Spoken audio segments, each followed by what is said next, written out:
Hello and welcome to this video. Today is a really fun one. We're going to be talking about the top annuals for the Northeast.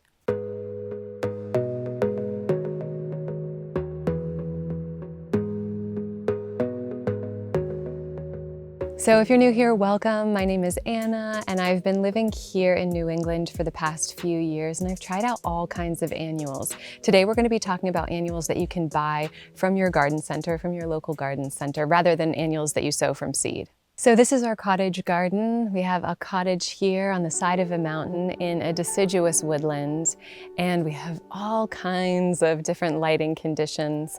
So I picked some annuals that are going to be great for all of these different conditions. We also struggle with all kinds of pests, diseases, and things like that. So I tried to pick things that we've found have been really resistant to those things that we struggle with here. Stay tuned to the end because I'm going to be sharing my top favorite annual that we have in our garden.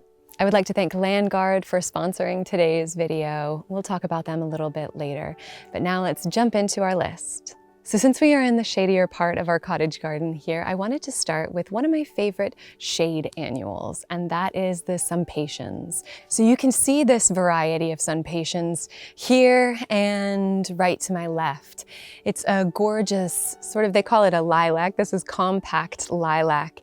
And it does actually have that kind of purpley color when it's in a shadier spot. It's so gorgeous, very vibrant, very floriferous. It's been in bloom for us ever since we put it in the ground, and it forms this really beautiful mound. So it really bushes up, it looks beautiful, the flowers are nice and large, so that if you want that bigger impact, so we have this kind of long path leading up to the front of our cottage, and having this here at the end of that path, it kind of draws you down the path.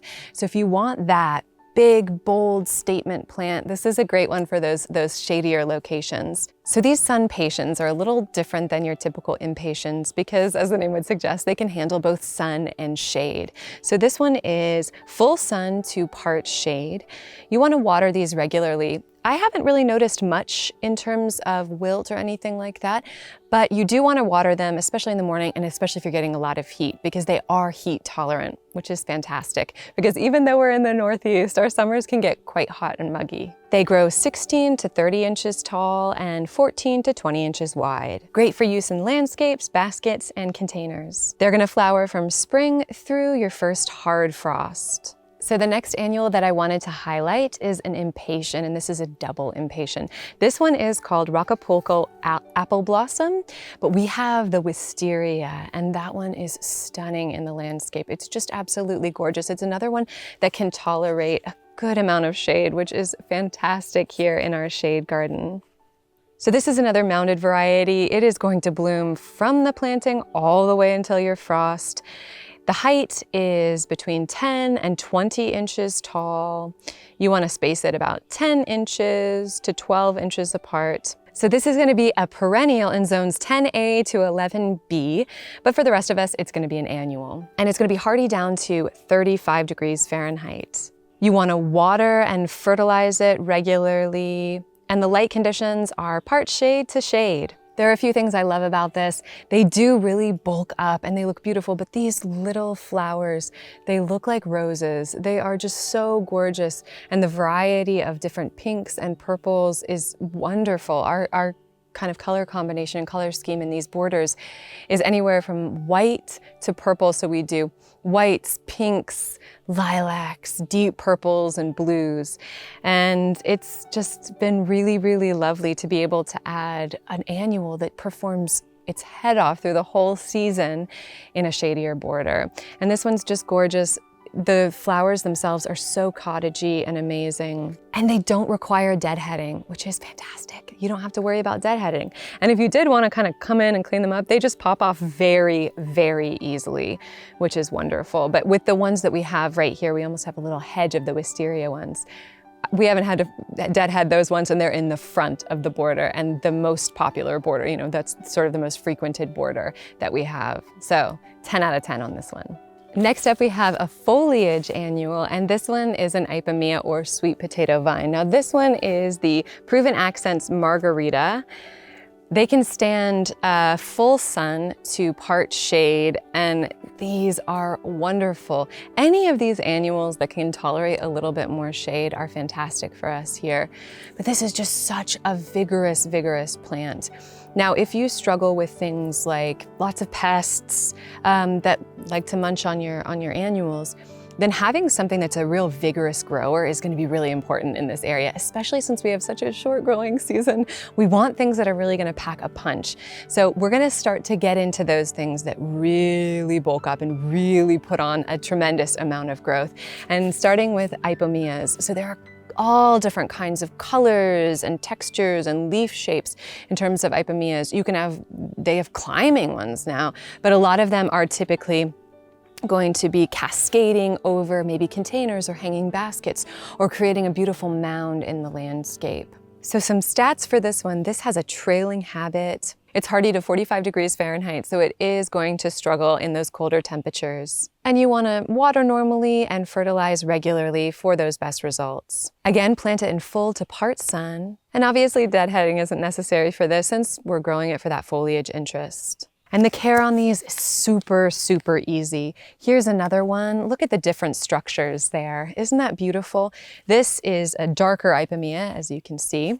And this one is part of the proven accents, and it's called Sweet Caroline Raven. Again, full to part sun, and same stats on that.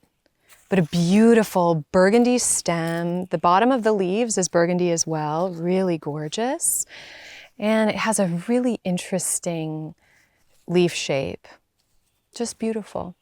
Next up, we have Coleus. So this is another one that's grown for its foliage interest, although it does flower, and some of the flowers are really, really beautiful little spires. But most of these are grown for their foliage, and they're wonderful just to bulk up either a border or a container. If you have a new border that you want to just kind of fill, or you have an area that is looking a little bit drab and you want to, or maybe it's all the same kind of colors, maybe you've just got a lot of green going on, plunking one of these in there is going to be great because it's really going to create a depth of color in that border. And the foliage is so beautiful. This one in particular, so this one is called the Main Street Broad Street Coleus, and this is from Doom and Orange, but that leaf is just stunning. It's got a beautiful burgundy color to it, and then it's ringed with this really lime green and ruffles on the outer part of the leaves. Just beautiful. And they create these beautiful, almost like little rosettes. They're so, so pretty. These little clusters of leaves. And the stems are a lime green. And so against that beautiful burgundy, it just looks really, really striking. So that's a wonderful one. We have planted these in our window boxes and they look spectacular there. So you can plant them in any type of arrangement or situation. Here are some stats. So these grow 16 to 30 inches tall, so very tall. They grow about 12 to 24 inches wide, so they really do fill up a border or kind of bulk up a container. And again, these are grown for their foliage and they can handle full sun to part shade. So fantastic. They come in all different colors and all different shapes of leaves. So you can find something for any garden or any situation. It's a beautiful one.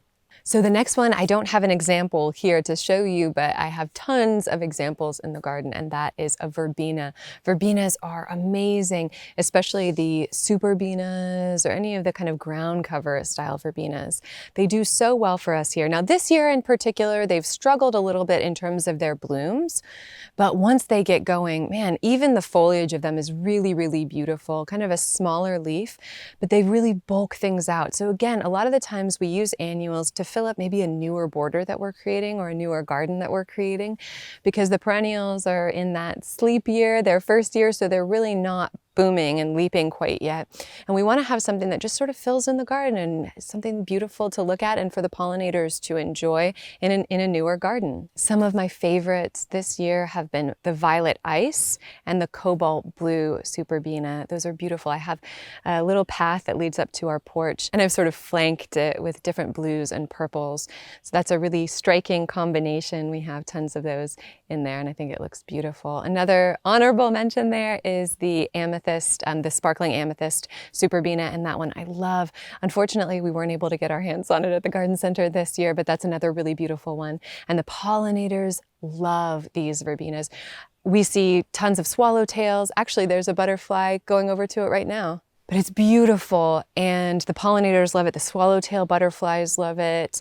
The hummingbirds even come up to them. So it's a really, really lovely annual. I almost forgot our favorite one for this year, I think probably, is the pink cashmere Superbena. So this is a new Superbena, and it's absolutely stunning. It's this soft pink. It has a similar quality to the sparkling amethyst, which is that the sparkling amethyst, as the name would suggest, is kind of that amethyst color, ranging from white all the way to kind of a deep purple, but gives this very sparkly kind of light pink or light purple kind of effect. The pink cashmere is sort of the pink answer to that, in my opinion. It's just this gorgeous, soft, creamy white to almost a deeper pink, but it gives this very, very kind of shimmery kind of pink look in the borders. And that one I've really, really enjoyed. I think I'm gonna do a lot more of those next year. So your Superbenas are going to really enjoy part sun to sun. So they're the ones that you want to put in the sunniest border that you have. They're going to bloom from the spring as soon as you're able to plant them after that frost, all the way to the fall. And they really do bloom all the way into the fall for us here. So they don't get super high. They get about 6 to 12 inches tall, but the spread is where it's really going to count. So their spread is 18 inches to about 2.5 feet wide. They are great for attracting butterflies. They're resistant, for us, resistant to deer. We've never had a hard time with deer in terms of these. So if that's something you struggle with, think about putting some verbena in there. In containers, they're great as sort of a filler or the spiller. And they're heat tolerant, and they really don't need much maintenance. So just an overall fantastic annual. There have been a few slugs on our verbenas, but something to think about is just getting some really cheap coffee grinds and just sprinkling those outside, like around your verbenas. That's not gonna mess with the soil or anything like that, and it will repel the slugs from there. We found that to be really successful so far. And so we just do that right before we get a big rainstorm or something like that, when the slugs tend to really start just coming out of nowhere, it would seem. Next up is Browallia. Again, another one that's great for shady borders. This one is fantastic. And so for the most part, the ones that I've talked about, especially those flowers, so the Sunpatiens, impatiens, now the Browallia, these are going to be fairly resistant to slugs. We haven't seen any damage from slugs on any of these, which is really, really helpful, especially when we have wetter summers, like we had a really wet summer last year. That is just such a helpful thing to not have to worry about dealing with slugs. So these Browallia, they are gorgeous. It's one of my favorite colors, that really beautiful clear purple. They have a beautiful kind of star-like shaped flower. The foliage is very, very thin, but it's really, really nice. They bulk up beautifully. This is going to be one that we've found we have to water a little bit more, especially as it starts to get pretty hot. So right now it's getting a little bit on the hotter side, or, you know, not as hot as most places, or a lot of places, but it's creeping up into the 80s, and so the Browallia does need a little bit more water when it starts to get high up in those temperatures. So our endless illumination Browallia is also called a bush violet, and that violet color is so striking, like I said. Great for part shade to shade. So you want to stick this one in your shadier borders. It flowers its head off, and it's going to grow between 12 and 16 inches tall with a spread of 10 to 14 inches. They're heat tolerant, and they bloom just profusely throughout the season. Next up, we have a very popular annual, and this is going to be our petunias, or Supertunias. What I would suggest is doing Supertunias, particularly the Vista series from Proven Winners, in any of the Northeast gardens. And that's because, again, short growing season, but also there are so many things that want to eat the petunias. So we have tons of caterpillars here. The slugs, it's their favorite thing is to eat the petunias. And we have built a deer fence this year. But when we didn't have that, the deer just loved eating the petunias as well. So some of those things that we struggle with here in the Northeast, those things are really going to affect the petunias. So having a petunia that is going to grow really vigorously, these Supertunias grow so vigorously, that is so helpful just to combat that. So even if the slugs eat a little bit, a few of the flowers, you still have tons of flowers and more the next day and more budded up for the next day. And it's wonderful just to have that kind of insurance for your plants. Some of my favorite Supertunias are the Supertunia Hoopla Vivid Orchid. That color combination is so nice. It almost has sort of a similar kind of lilac-y color as a Sunpatien. I don't know if I would call that a lilac, to be honest. I've never seen a lilac that's that color. It looks more like a fuchsia color to me, but it has this similar color where it's almost like this very vibrant purpley pink. And then right around the outside of each flower is a crystally white ring. And it's just gorgeous. And maybe that doesn't sound super exciting to you, or maybe that even feels like it might look a little bit bold in your garden. Altogether, it just makes it look like this sparkly, kind of purpley pink little mound. It is beautiful. So each of your Supertunias are going to be a little bit different, but the spread on this Hoopla Vivid Orchid is 18 to 24 inches. And the height is, you know, it's a mounder, so it's about 4 to 12 inches. Like the Verbena, it's gonna want as much sun as you can give it, so full to part sun. But because it blooms so much, you know, this one isn't a vista, but it just blooms so beautifully. And it was almost competing with our other Vista Supertunias in terms of how much flower production it had, especially earlier in the season. Wonderful in containers. It's going to want a decent amount of fertilizer, keep the soil nice and well watered. But because the flowers themselves are so big and these plants just produce so much bloom, it's just a fantastic bang for your buck in terms of an annual. So some of the other Supertunias that we love are the mini vistas. So we have the Supertunia Mini Vista Indigo, and that one is gorgeous. A really tidy little mounded habit with purple bluish flowers, and those flowers range from kind of darker purple all the way to a soft lilac, even in the white kind of category. But that's a really beautiful plant for us. We have the Supertunia Vista Jazzberry and the Supertunia Vista Silverberry, both of which are doing beautifully.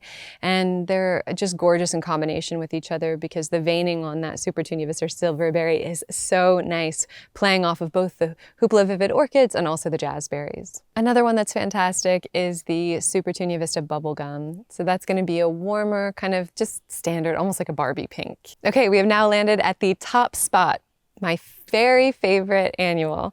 So this is Salvia. Now salvias don't really seem like much of a showstopper, but they are amazing. I think so many people in so many different regions absolutely love this, particularly the rock and play in the blues salvia. This is just spectacular plant. I mean, these really want to go out. They want to be planted, all of these plants. So typically it's much bulkier, and I'll show you that in the landscape. But the blue of this is just so vibrant and gorgeous. You can deadhead them, but if you don't deadhead them, they don't look bad. You know, they're not one of those that dies poorly. They die really well because the bracts here that hold the flowers, they're kind of a blue color. So they still look really beautiful. The stems, these are in the mint family. You can tell that because the stems are squared off. And those stems are really sturdy and beautiful. The leaves have a really gorgeous color to them. They have sort of a softer green. It's not that emeraldy color. It's a softer green. And so they just look really gentle and soft in the border. They really bulk up. They're just stunning. They bloom the whole season, and we have not found a single pest that feeds on them. We have not found a single disease that bothers them or afflicts them at all. To me, this is just the perfect annual. I absolutely love it. One of my favorite things about this plant is the fact that the hummingbirds absolutely love the salvias. Now, they love all of the salvias, so I'll show you another one here. But They come up and they feed on these every single day. And I have these scattered all throughout the border. So this is one of our sort of staples throughout the borders. And the butterflies, the bumblebees, the honeybees, all of the bees, all of the insects, everything just comes and feeds on it. The birds, the hummingbirds come up to it. It's just an amazing annual. And it's one of those that whenever people come and see the garden, they just say, oh my gosh, what is that one? That is so beautiful. So I love this. Let me tell you a little bit about it. So again, this one is called Rockin' Playin' the Blues. It's gonna be another one that's full to part sun. So you're gonna wanna be planting this in your sunnier borders. And it grows 24 to 48 inches tall in one season. That is just incredible. What a glorious thing. When we're talking about bulking up a border, planting one of these is fantastic. It'll take up so much space in such a short time. It's incredible. So the habit obviously is upright. It's gonna be that pillar or the thriller, it's also called, in your container arrangements. Like I said, you can deadhead it, but you don't need to deadhead it for it to keep blooming. It's drought tolerant, there's fall interest with it. It's very easy to care for. You wanna fertilize it regularly for the sort of maximum amount of production. And it's gonna grow between 14 and 18 inches wide. Now I have found that they grow a little bit wider for us. They get really, really large. And even though we have quite windy and rainy summers sometimes, we haven't had any trouble with them breaking. I know I've heard that before, that some of the branches can break, but really try this one in your garden, because we haven't found that at all. And all of the pests and diseases that we have found in terms of gardening here in the Northeast, this has stood up to those. So Playin' the Blues Salvia, 10 out of 10. Salvias are also a little bit hardier. So they are hardy down to 5 degrees Fahrenheit. These are one of the last things to stop blooming in our gardens. And we actually left them up this past winter because their structure stayed and they looked really, really beautiful. And this is going to be a perennial in zone 7A through 10B. So if you're in the Northeast and you are in a 7A, then really you could plant this and maybe not have to plant it again. I love this one. Let me show you another one. So this is another salvia. This is one that the hummingbirds really, really love. These ones with the darker bracts, with the really beautiful, kind of vibrant tubular flowers coming out of those bracts, those are really gonna attract the hummingbirds. I'd say the hummingbirds are usually come back to this one again and again and again. This is the black and blue, and we grew this last year. This one, and then also the Rockin' Blue Suede Shoes and the Rockin' Deep Purple Salvia, which has a very similar thing, but instead of having the blue, that vibrant blue tubular flower, it's got a deep purple, as the name would suggest. These leaves are a little bit more on the green side, and instead of being smooth to the touch, they're a little bit on the fuzzier side. They seem to be totally left alone by most of our bugs here. I have noticed that our Rockin' Deep Purple Salvia has been eaten by something. I'm not entirely sure what that is because it's in a container with a lot of other things, but I have noticed a little bit of damage on those leaves, but it performs the entire season. It does, I find, perform a little bit better if I deadhead the salvias and fertilize them regularly. But yeah, they are just fantastic performers, and hummingbirds, butterflies, bees, all love them. But yeah, look at that. I mean, you can even tell just from the shape of that, it's really bulks up and fills out a border. So new gardeners, this is a great one for you. Try a salvia. So I have to share with you my honorable mention before we move on, and that is begonias. Begonias are amazing.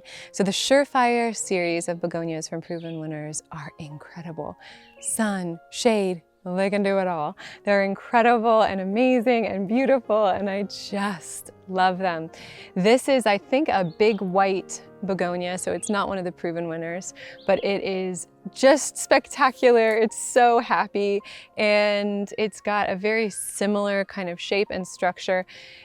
I have found some slugs on these, but they don't do hardly any noticeable damage at all. The blooms die so well. A lot of the times with with white blossoms on flowers, they're gonna die back a little bit brown or not look super nice. These are gonna fall off before that happens. So it's like a no muss, no fuss plant.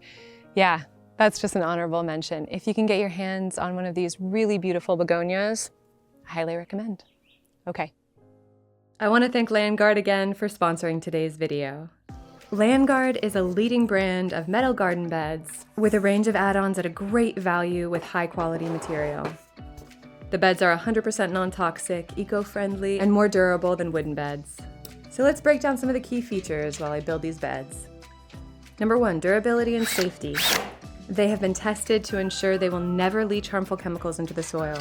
Number 2, corrosion resistance. The heavy coating of zinc means they will resist corrosion and withstand all kinds of weather, which is very helpful here in our crazy climate where winters can get down below -20 degrees Fahrenheit. Number 3, thermal reflectivity. These beds reflect heat, keeping soil at an ideal temperature during hot summer days. And number 4, as you can see, they're easy to install. And once you've put them together, these are heavy duty with no sharp edges, and the sleek design makes it easy to fit into any garden space.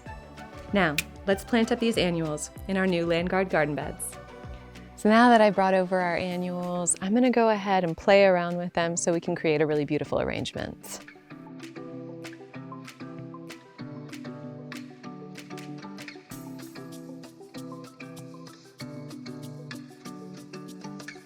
I think that looks pretty good, so let me check it around front. Okay, I think it looks pretty good. So now I'm gonna go ahead and plant these. Ready? Well, there we go. It's all planted up. I am so excited about this container. I'm so excited to see what it does throughout the season and just to see all of these beautiful plants together. So we have our plain the blue salvia in the back, then we have our Coleus, we have our Sunpatiens kind of in the center, the compact lilac. We have this beautiful, this is a Picasso, I think it's Picasso in pink, Supertunia. We have our Ipomoeas, and those are looking like they're coming over this way, but they're gonna just drape down and cascade down the pot, similar to the Supertunia. And then we have our Rockapolco apple blossom as our little filler. So I think this is just lovely. Thank you so much for joining me. Thanks again to Languard for sponsoring this video. I hope that you guys enjoyed this. I hope that it was informative. I hope that it gave you some inspiration for what to maybe plant next season or to plant up this year in containers. We still have plenty of time to plant things in containers, and a lot of the time in the middle of the season, you know, I guess I don't want to say it's the middle of the season. Summer really just started last week. But sometimes at this time, the garden centers will begin to offer some discounts on your annuals. So who knows? Maybe give this combination a try and let me know what you think. All right, thanks so much for watching. Like if you like, subscribe if you're into this kind of content, and I'll see you again very soon. Bye.